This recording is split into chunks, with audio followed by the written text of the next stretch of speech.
In the early morning hours of November 2nd, 1943, the United States Fifth Air Force launched one of the most dangerous bombing missions of the entire Pacific War. 72 North American B-25 Mitchell medium bombers, escorted by 80 Lockheed P-38 Lightning fighters, prepared to attack the heavily fortified Japanese stronghold at Rabaul in New Britain.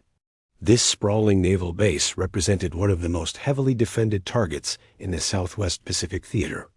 The Japanese had stationed more than 300 anti-aircraft guns throughout the harbor region, with additional defensive weapons mounted on nearby warships. The skies above Rabaul were protected by nearly 200 Japanese fighter aircraft, with reinforcements recently arrived from the main Japanese naval base at Truk.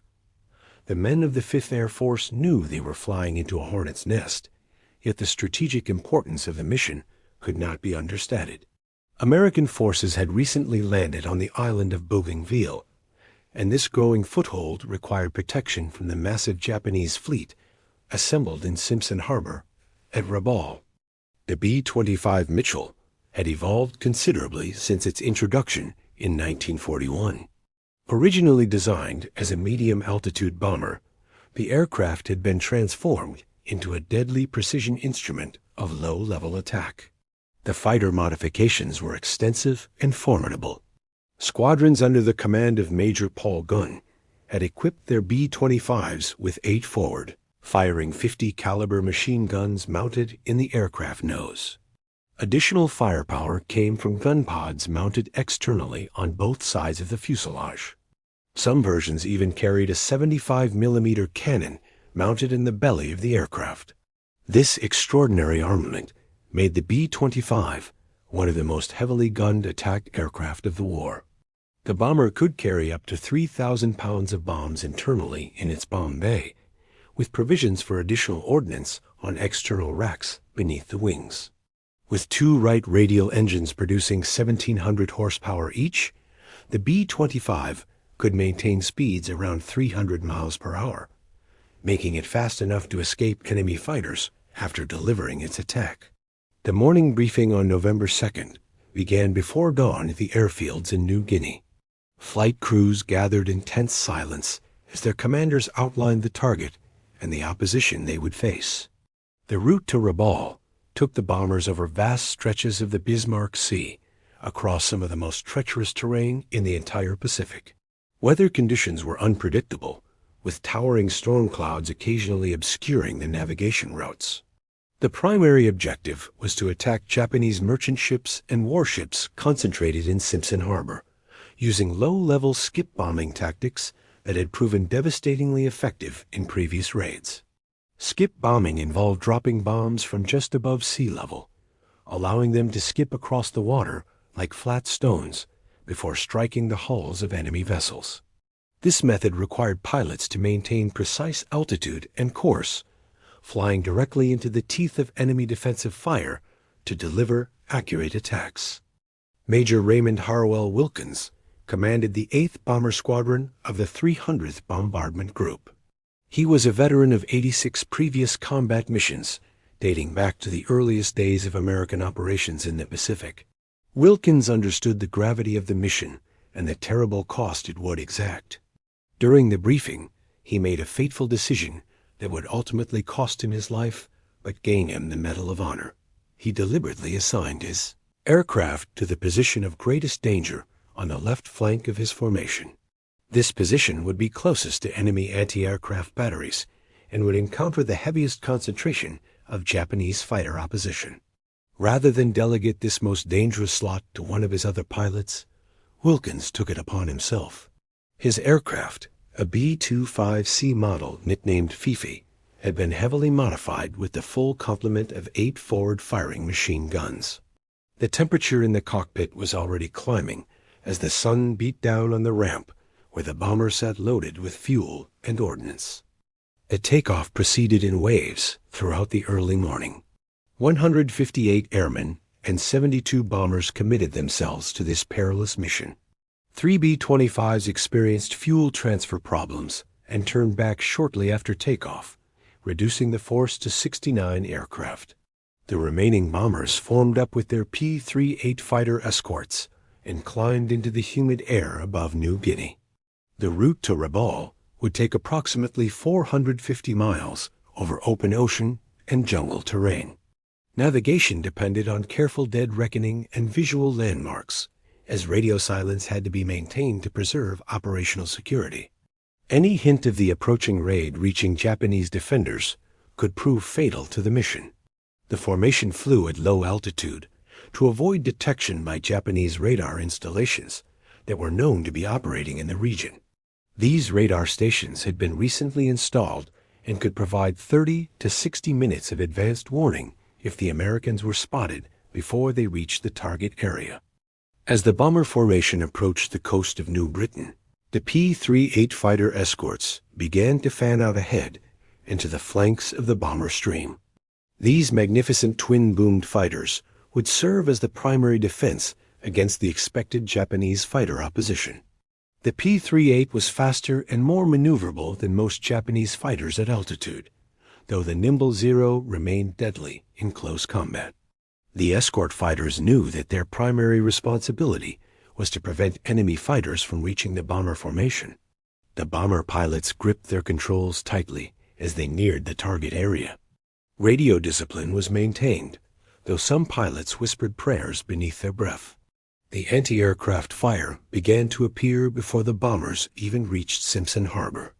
Black puffs of flak erupted in the sky as alert Japanese gunners tracked the approaching formation on their predictors and radar systems. Simpson Harbor appeared before the attacking force like a concentration of every Japanese naval asset in the Southwest Pacific. In the harbor lay heavy cruisers, including the Haguro, light cruisers, destroyers, and numerous merchant vessels packed into an area less than a mile in radius. The Japanese Navy had assembled this force to threaten the American beachhead at Bougainville. Approximately 112 Japanese Zero fighters quickly scrambled into the air to intercept the incoming bombers and fighters. The battle erupted almost instantaneously as the formations merged. Enemy fire from both aircraft and ground installations became a deafening roar. The leading B-25s charged directly into the concentrated fire. Pilots bent their aircraft down toward masthead height, skimming over the water to avoid or minimize the effect of anti-aircraft fire coming from the surrounding hills.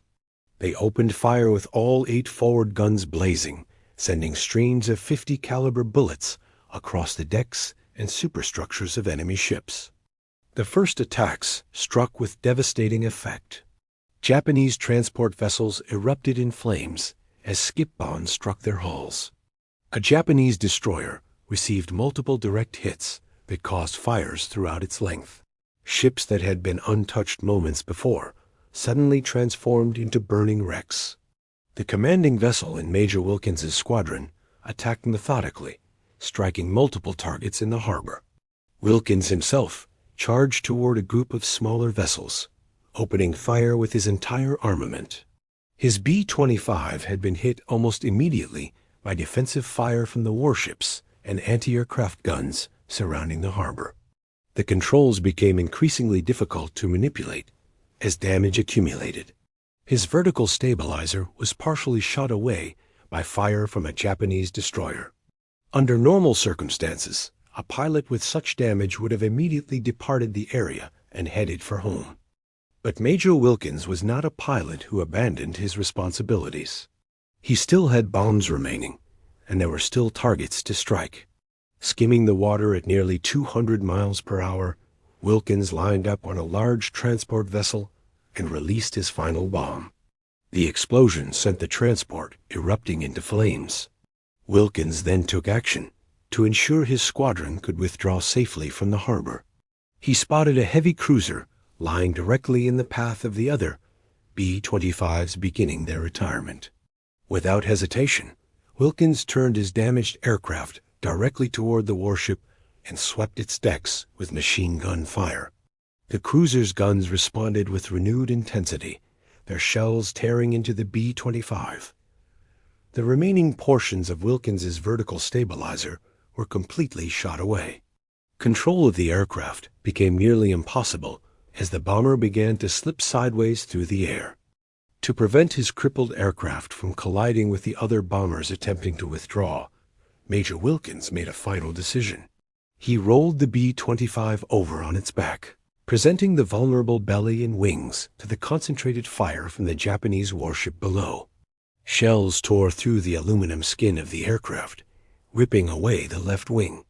The B-25 tumbled out of the sky and plunged into the sea, carrying Major Wilkins and his crew beneath the waves. In less than 15 minutes, the American bombers had unleashed a tremendous blow against the Japanese fleet assembly. Shipping totaling approximately 114,000 tons was destroyed. Additional vessels totaling 300,000 tons suffered varying degrees of damage that would require months of repairs in Japanese shipyards. The Japanese destroyer Suzunami was struck by a direct bomb hit while loading torpedoes near the mouth of Rabaul Harbor. The explosion detonated the warship, sinking it and killing 148 of her crew. The cost of this victory was extraordinarily high. 8 B-25 Mitchell bombers were shot down by anti-aircraft artillery and Japanese fighter aircraft.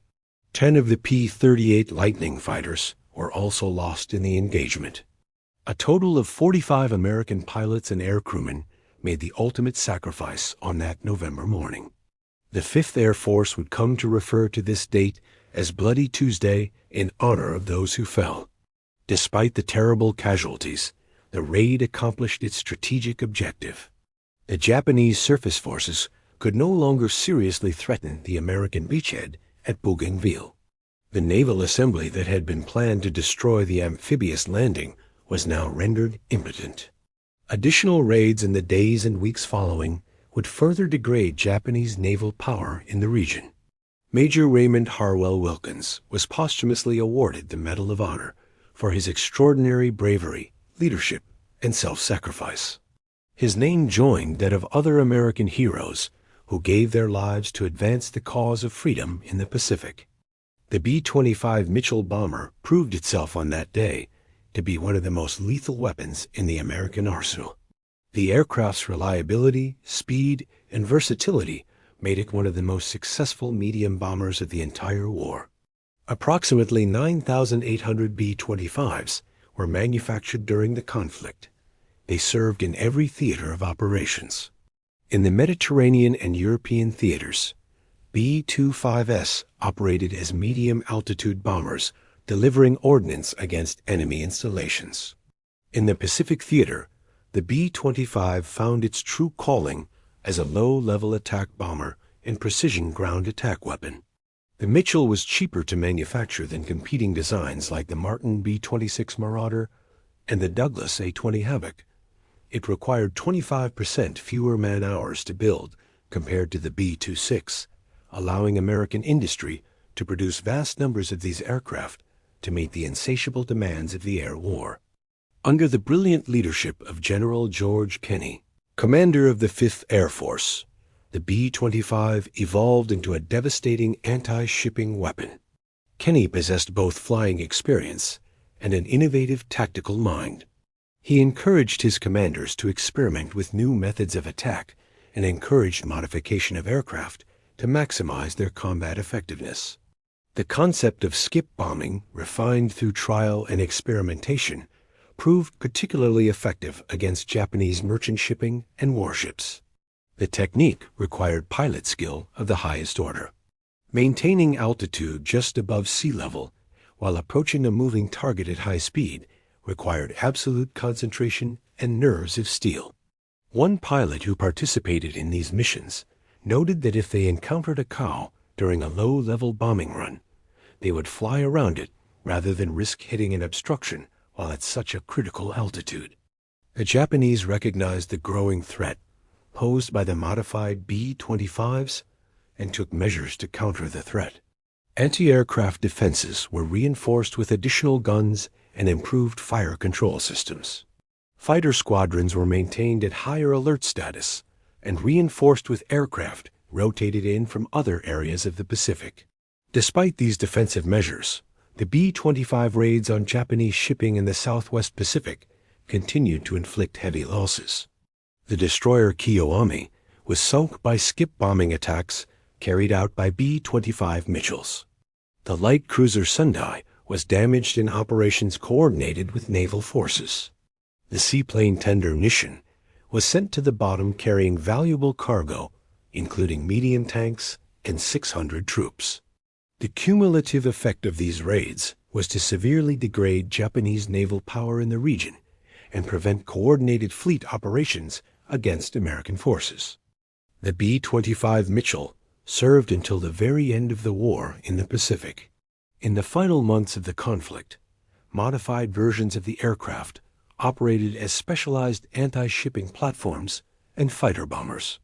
Some B-25s were even modified with heavier caliber Ken armament to increase their effectiveness against enemy installations. The aircraft proved remarkably sturdy and capable of absorbing tremendous damage.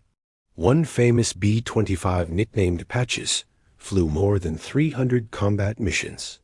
The aircraft had been belly-landed 6 times and was covered with over 400 metal patches representing flak damage repaired during the aircraft's operational career. The airframe became so warped and twisted from battle damage that straight and level flight required 8 degrees of left aileron trim and 6 degrees of right rudder trim. The aircraft flew slightly sideways through the sky, yet it remained operational and continued to fly missions. The legacy of the B-25 Mitchell extends far beyond its tactical achievements. During World War II, the aircraft proved the viability of the medium bomber as a combat platform and demonstrated the effectiveness of low-level attack tactics against enemy shipping and installations. Military air forces around the world studied the American experience with the B-25 and incorporated lessons learned into their own tactical doctrine.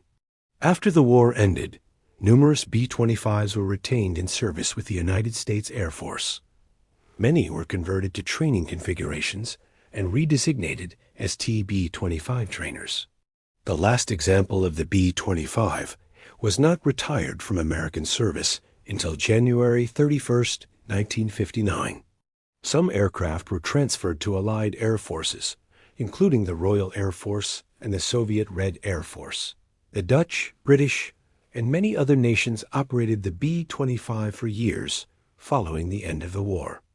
The November 2, 1943 raid on Rabaul represented the pinnacle of low-level bombing tactics developed by the 5th Air Force.